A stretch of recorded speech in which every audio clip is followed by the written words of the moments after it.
In the name of God, the most compassionate, the most merciful. Title: A fictional tale of an assault survivor. The auditorium was filled with the murmur of conversations among people. A man was seated at a desk in a chair, with multiple people next to him. The door swung open, and two police officers walked in, leading a restrained and shackled person. When the captive entered, the crowd exploded with fury, hurling insults at him. The officers put the inmate in a glass cage and stood watch next to him. A loud voice from the audience yelled, "No need for discussions or declarations. Everyone is aware of the penalty for this type of offense. This individual has received a death sentence. No forgiveness is available for his transgressions. We are prepared to confront any adversaries of the death penalty. Let those who disagree with such decisions first experience daily sexual and emotional abuse for months before opting to extend compassion to these offenders. Do any of you think that these opponents of decency, these proponents of sexual hostility, warrant compassion? Even if you provided them with a whole arena packed with spectators, their unruly cravings would remain unfulfilled. The sole option is to sever their necks with an axe."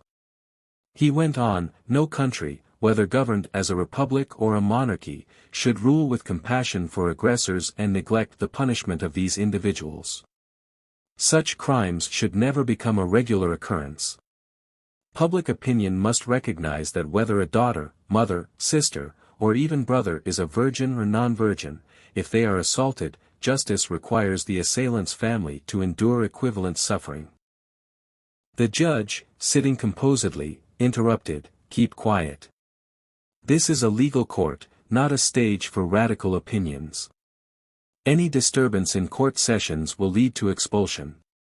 His tone was steady yet strong as he looked at the plaintiff without meaning to.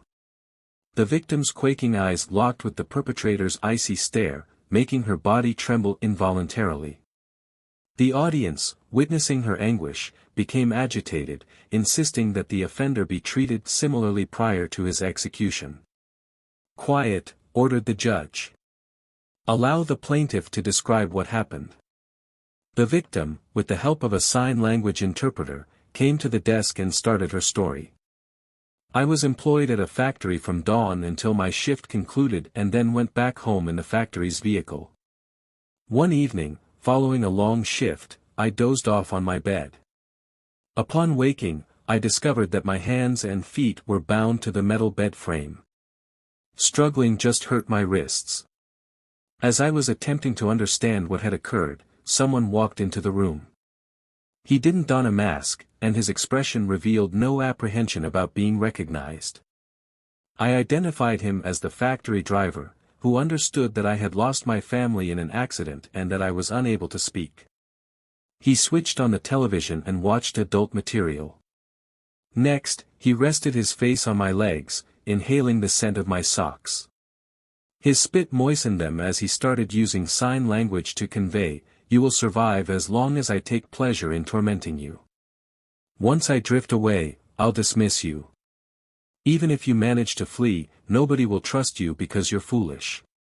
Individuals doubt able-bodied victims without proof, much less someone like you. Furthermore, how will you manage to get away?" He referred to this place as his holy refuge and likened himself to an angel, commanding me to fulfill his wishes. He forced me to experience his saliva and subjected me to unimaginable acts.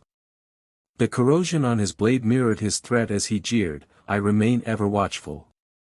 Don't even consider distracting me." He employed a device to pry my mouth open when I declined, making sure I couldn't oppose. This suffering persisted every day. My world transformed into a shadowy void, devoid of any chance for liberation. One day, a ball belonging to a child shattered the window of the room. When the child knocked to get it back, the attacker, incensed, ripped the ball apart and menaced the boy. The boy told his mother, who came back shortly after, requesting compensation. The man disregarded her, instead threatening her. After several hours, the police arrived and knocked on the door. The man, dressed only in his underwear, hesitated but ultimately opened the door, worried about being suspected. After confronting the officers, he was pushed back into the room, where they found me, tied up, hurt and unclothed. The officer, taken aback by the scene, swiftly apprehended the man. The attacker tried to distort the truth by asserting that I was a willing sex worker involved in fetish activities. However, his falsehoods collapsed when the officer verified I was unable to speak. A translator was summoned, and I recounted my struggle. That's the reality of what took place. The judge declared, the defendant receives a prison sentence of several months for abduction and torture, followed by daily execution for the offense of rape. Because this happened in a Muslim nation, the penalty is death by hanging, according to our holy laws. The audience applauded, showing their approval of the decision. One solitary voice protested, demanding the halt of the death penalty. The judge responded, every country addresses offenses based on its regulations. In the United States, execution is carried out using lethal injection. In our world, it is through hanging. Justice must prevail above all. At that moment, silence descended upon the courtroom.